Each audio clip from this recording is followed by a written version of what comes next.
On this edition of Confessions of a Marketer, we're talking about the interim CMO role.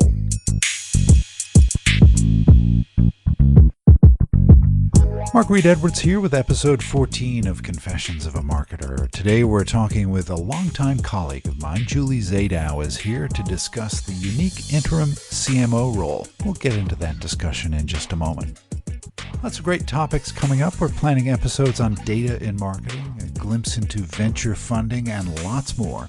And next week, we'll talk with Brian Lucid. I've known Brian for more than 20 years. He's a RISD grad, an accomplished designer, and has a great mind for the future of design. He's now a professor in New Zealand at Massey University doing a lot of great work on UX and also dabbling in virtual reality and mixed reality. We had a great deep discussion about marketing, design, and the intersection with VR and MR. So stay tuned for that. Now on to Julie Zadow. We worked together at a market research firm about 15 years ago. I instantly respected her because, well, she just knows her stuff. Since we worked together, she's led marketing for Hart Hanks, Globoforce, iCoach First, and Alice. She recently started Pinch-Hit CMO, where she specializes in interim CMO services. So when this topic came to me, there seemed no better person than Julie to talk with. So let's get to the discussion. Julie Zadow, welcome to Confessions of a Marketer. Thank you very much. So you recently started Pinch-Hit CMO, which specializes in interim marketing leadership. What's unique about being an interim CMO? Are there any particular challenges? Yeah, I think there are a few. They're subtle, but they're important. And, I think it really comes down to, let's start with why an organization might recruit a interim CMO in the first place. And, usually that has to do with something related to change. There's probably a situation where there's either a growth in the business where they haven't needed a CMO role yet, but they think they might, and they're still trying to figure out the shape of what that looks like, or that there has been a CMO in a role and they've departed. Right. And when an organization finds themselves in that moment, that's when an interim CMO has the opportunity to potentially step in, pinch hit, if you will, and make a difference. I think one of the most important differences between the two is, imagine this, if you were the new chief marketing officer, permanent chief marketing officer entering a role, there's a lot of things that you need to prioritize for. But one of the most important things is absolutely developing rapport and developing relationships. And that can often be the centerpiece of what a CMO in a permanent role is focused on, say in the first 30, 60 to 90 days. But with an interim CMO, it's certainly not to say that rapport development isn't important, but if you're going to put a hierarchy around why you're there and what your goals are, your first goal probably isn't the development of relationships, but the seeking of the truth. You are there to focus on transparency, to focus on fact-finding, to focus on what's really going on in this organization that's either allowing for or preventing a marketing organization from helping product and sales leaders achieve their goals. And how can you use your opportunity to truth-seek and fact-find and develop a transparent understanding of sort of the strengths, weaknesses, opportunities, and threats within the organization as a blueprint that the permanent marketing leader can then benefit from when that person is found. So is part of your task to kind of put a book together that you could hand over to your successor? I think that is certainly the ideal situation. And I think it's probably because when you're coming in as the new chief marketing officer, let's face it, your number one customer is the CEO. In some ways, when you're coming in as an interim chief marketing officer, your number one customer is the future permanent CMO. Your goal is to try to figure out how you can be that bridge and that person who can sort of diagnose what's going on in such a way so that that person can hit the ground running with a blueprint of sorts to use as a guiding post and react to, and then figure out how much of it they are going to, kind of keep or toss. But you coming in as an interim CMO should give the newly hired permanent chief marketing officer a starting ramp that they would never otherwise have, which should actually equate to a much faster ramp time onboarding that new C-level executive. Yeah, and you're kind of a disinterested observer in a way as an interim. You shouldn't have any bias like a former CMO would. Well, yeah, and I think in some ways most permanent chief marketing officers come in with no bias, but it's very hard when your focus is on developing relationships, not to develop that sort of connected bias along the way for better or for worse. When you're walking in with the objective that your goal isn't to stay, what happens then is you're not bringing that filter of job protection for yourself with you along to every meeting that you attend. And the result of what you see and what you hear and what you learn and what you can eventually share and tell is different and potentially a little more difficult, but also potentially a lot more beneficial to all the stakeholders.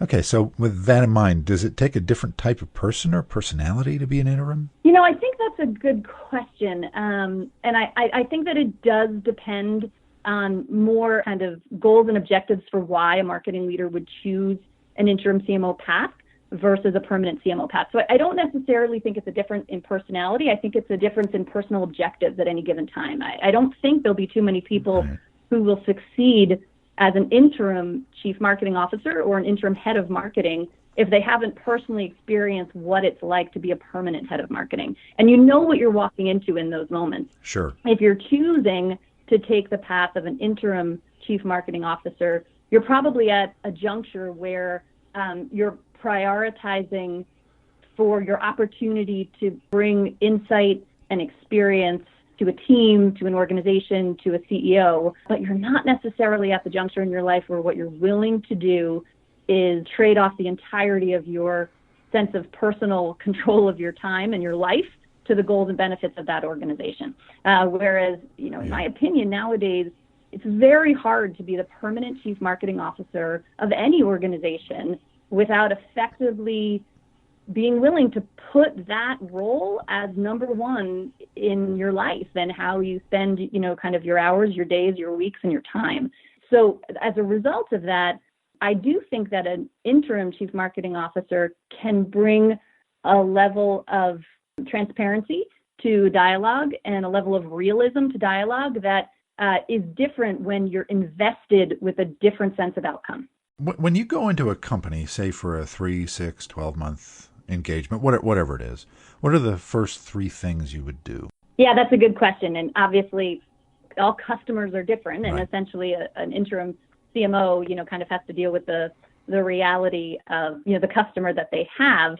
But I think that on some level, it really comes down to understanding. Let's go back for a moment to the Jim Collins analysis of the bus. Business growth is best achieved when there's a vision, for where the bus is going, who the people on the bus are, and whether they're in the right seat. Mm-hmm. And I think as, a Pinch-Hit CMO, your goal is to come in and develop, a 30, 60, 90-day plan with kind of that wheels and people on the bus vision in mind.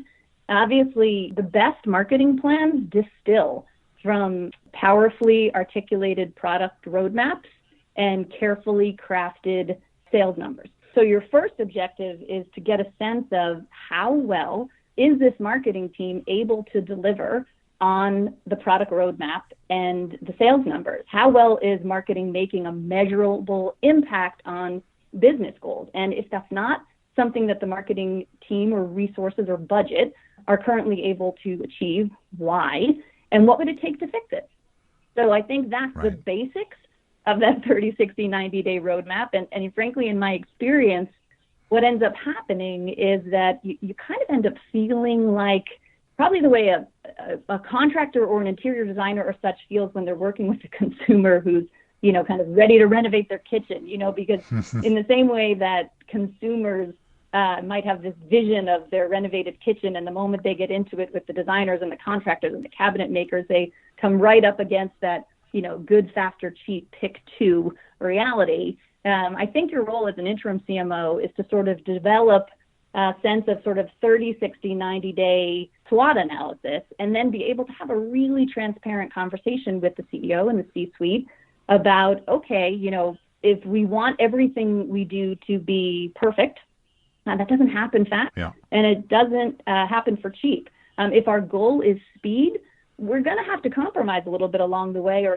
around what perfect might look like and how much it's going to cost. And if our goal is to develop marketing on the cheap, then we really need to think about what's possible with this budget in terms of how marketing can impact the product roadmap, how marketing can impact sales forecasted pipeline, because there are certain programs and activities and opportunities that you're just simply going to have to pass on. So that's a really challenging conversation for every CMO I know when they come into a new role, because for the most part, if your number one customer is your chief executive officer, when you ask him or her, good, fast, or cheap, he or she is most likely going to say, yes, thank you, all three, because that's their job. Very few CEOs were able to achieve that status and rank because one of the adjectives someone would use to describe him or her is reasonable. Like, that's not their job. But on some level, even if people think of the head of marketing as, the chief enthusiasm officer, I think nowadays, particularly with all the ability for blending art and science in marketing also has to be the chief practicality officer and needs to come in and be willing to have that challenging, good, fast, or cheap dialogue with the CEO. And, I have to be honest, I think an interim chief marketing officer is in a really unique position to have a really candid version of that dialogue with that CEO over a 30 to 60 to 90-day period. And, one of the biggest benefits of that is that, to some degree, not only should the result of that help the new permanent chief marketing officer when they come in, but moreover, the results of that should really help guide the CEO and the C-suite in understanding exactly what type of CMO would best benefit that organization's unique goals and objectives, in the year and the years beyond. With that in mind, how do you know a company is a good fit for you and you're a good fit for the company? That's an easy one to answer. You don't. You just absolutely don't. So I have to be honest about that. But in some ways, that's a much more important and a much more stressful question, frankly, for a permanent chief marketing officer, because I think it was Peter Drucker who said culture eats strategy for lunch every day. So to some degree, when you're coming in as a new permanent chief marketing officer, that your ability to fit into the executive culture, your ability to become part of the organizational fabric of, the internal brand of this place is a huge component of your ability to succeed. But as an interim chief marketing officer, your goal shouldn't be to figure out whether you're going to fit in this organization. You should be coming in to help figure out what kind of permanent chief marketing officer is best going to fit in this organization. So the fit question is hugely important. You're just not filtering it down to yourself. You're using your experiences, your instincts, your understanding of how to diagnose a corporate culture, its business needs, its goals, its objectives, to help fashion the persona of the best type of permanent chief marketing officer for that organization. So the fit question is important, but it's not about you. Yeah. And you can put up with pretty much anything for 3 months, right? I'd like to think I can. And you part of your job as an interim is to set up maybe the search. What is it precisely that the senior team is looking for in a CMO if they're looking for a permanent, So you can kind of diagnose what's going on in the organization and maybe help them direct exactly what they need, the qualities they need in a CMO. Yeah, and this is a really important part of what an interim CMO needs to do, because there's multiple sides to this. You can often find that right in there is the sweet spot of disconnect between, for example, the CEO's vision of the type of marketing leader he needs. And if you're coming in as the interim chief marketing officer and, temporarily inheriting a large marketing team, you can often therefore find that moment of, kind of that sweet spot of disconnect, because the CEO's vision of the type of marketing leader he needs or she needs might actually be very different from what the existing marketing team believes that they need. Right. So one of the things that you need to diagnose as an interim chief marketing officer is, what is the CEO's understanding of what the existing marketing team has achieved, and what is his or her sense of how important it is to retain this team moving forward, versus thinking about not just refreshing marketing strategy, but refreshing marketing staff. Again, those are challenging areas of the business to dive into, but it's really important, because if there's a significant disconnect between the CEO's vision of what type of chief marketing officer he or she needs moving forward versus the marketing organization's belief in the type of leader they need to inspire them to do great work, you will be doing a disservice as an interim chief marketing officer to the entire organization if you can't help them see their own vision disconnect in that moment, because you need to reconcile that before the hire gets made permanently. Otherwise, you're going to have a leader who can't succeed, because ultimately, really successful chief marketing officers, I believe what they understand how to do is take the business vision that a CEO presents and translate that into an inspiring internal brand story that the entire marketing staff can get excited about and execute on.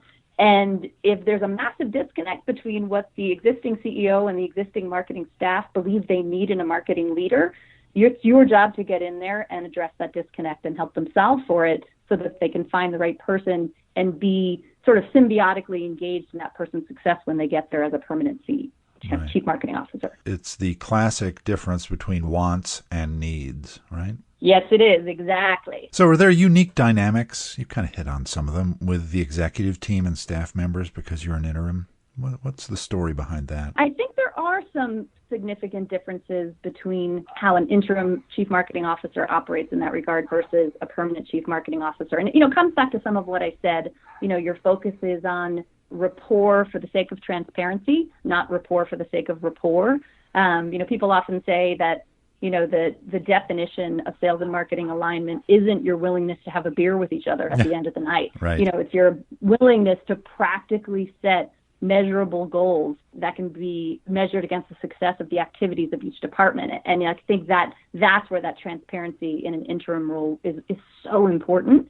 But also, the thing is, most people, I believe, have good intentions. And when a permanent chief marketing officer comes into an organization, more often than not, most people want that person to succeed and to feel like they've landed in a great place. Right. So I believe there's a lot of handing out of rose-colored glasses with which to look at each other for the first 30, 60, 90 days when a new executive comes into a new role, because no one, not the head of sales, not the head of product, not the existing marketing staff, wants to be the person, telling the new marketing permanent leader, that the baby they just adopted is ugly. Like, no one wants to be the one to step up and say that. Yeah. But there might be some truths that are worth telling earlier as opposed to later for the sake of achieving change and growth.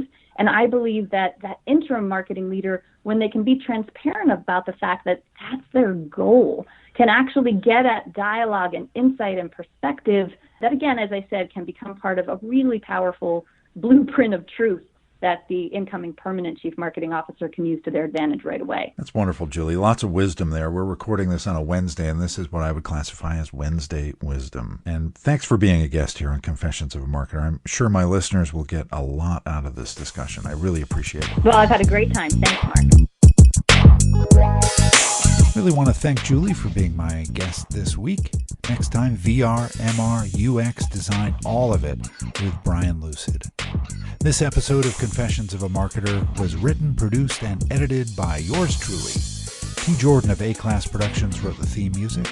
Confessions of a Marketer is a trademark of Reed Edwards Global Inc., and this episode is copyright 2018. I'm Mark Reed Edwards. See you next time.